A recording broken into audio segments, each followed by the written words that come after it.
Episode 3. Hearts in the Hunt. The rhythm of survival. Before war, before fire, before even the moon's name was known, there was the hunt.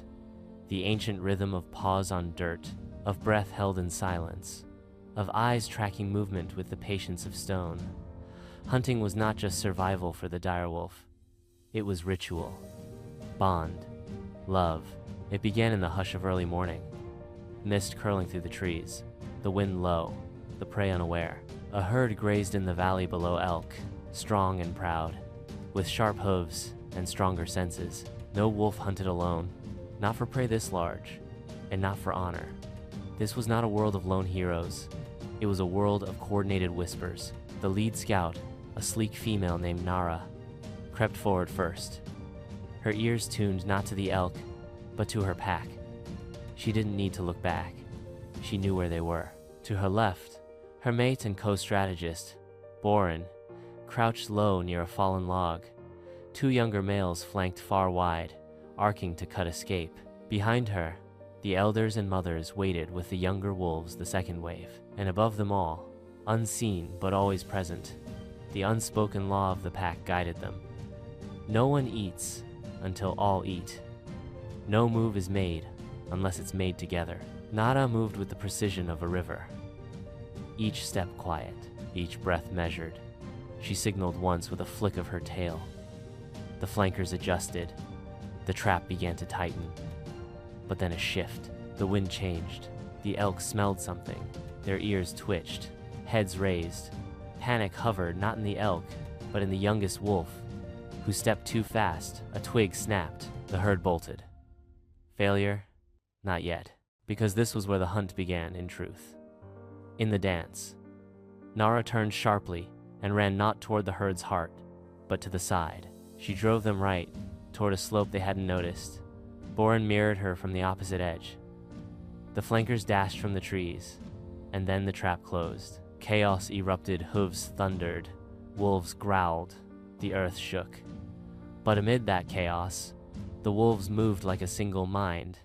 They didn't chase wildly, they predicted.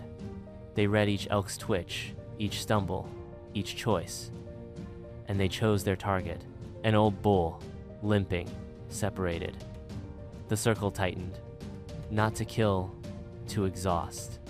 For the direwolf, the heart of the hunt was not violence, it was timing. They waited until the elk faltered, until its chest heaved with desperation. And then, in a coordinated burst, they struck. The death was swift, merciful, done not with cruelty but with purpose. And then, silence. Not cheering, not celebration, just breath, just reverence. They stood over the body for a moment, heads bowed as if thanking the fallen. Then the feeding began. The alphas did not eat first, the pups did. Then the mothers, then the elders. Only once every life was fed did the hunters eat. This was not charity, it was law. Because tomorrow, the roles might reverse. The hunter might limp, the elder might lead, the pup might howl. The pack never forgot. They were stories etched into memory. And some stories became legend. There was once a hunt during the deepest winter. A whiteout blizzard, no prey for days. The pups cried. The elders collapsed, and yet, 3 wolves, siblings, ventured far beyond the valley. They crossed cracked ice, frozen rivers, cliffs with no grip, and they found a dying moose too old to run, too proud to fall. They didn't kill it quickly. They herded it, guided it, for hours, until it collapsed, within reach of the den. The pack survived, but only one sibling returned. The others vanished in the storm. Their names were never spoken again, not because they were forgotten, but because their howl lived in every wind that passed that hill. Even now, pups are taught to stop and listen there, to feel the bond. That is what the hunt means. It is the beat of survival, the test of loyalty, the song of instincts sharpened not by fear, but by unity. And at the heart of every hunt wasn't the prey, wasn't the kill. It was love.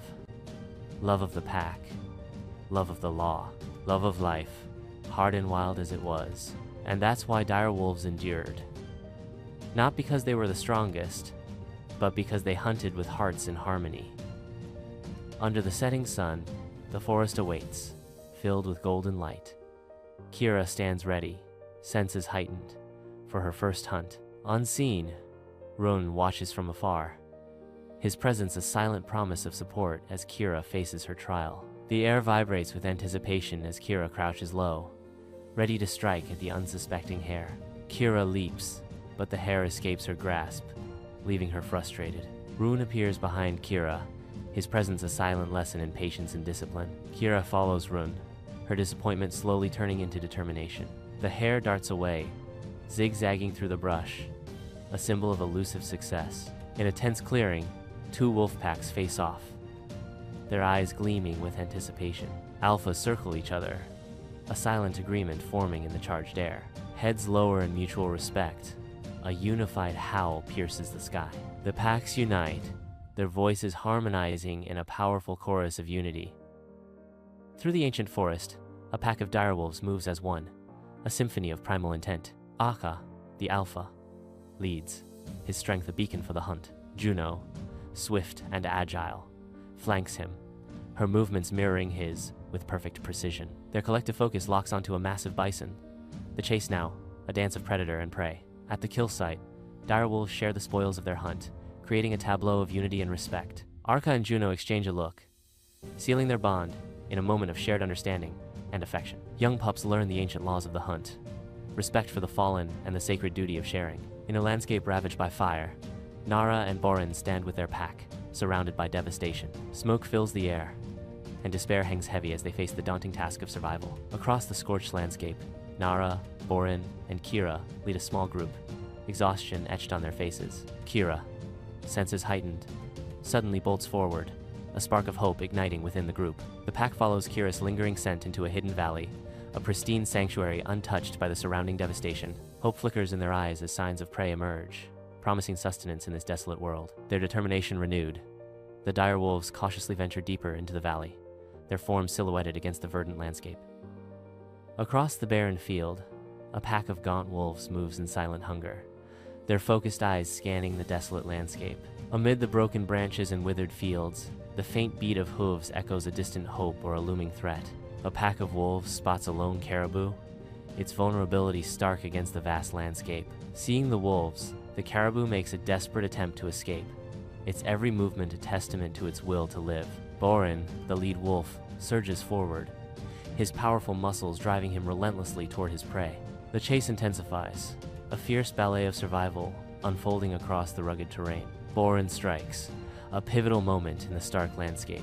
The caribou falls heavily, its lifeblood staining the snow crimson as the pack closes in, their eyes reflecting a mix of relief and gratitude. There are no cheers, just a silent acknowledgement of their shared success and survival. They eat deliberately, mindful of the future, leaving enough to sustain them on their journey back to the den.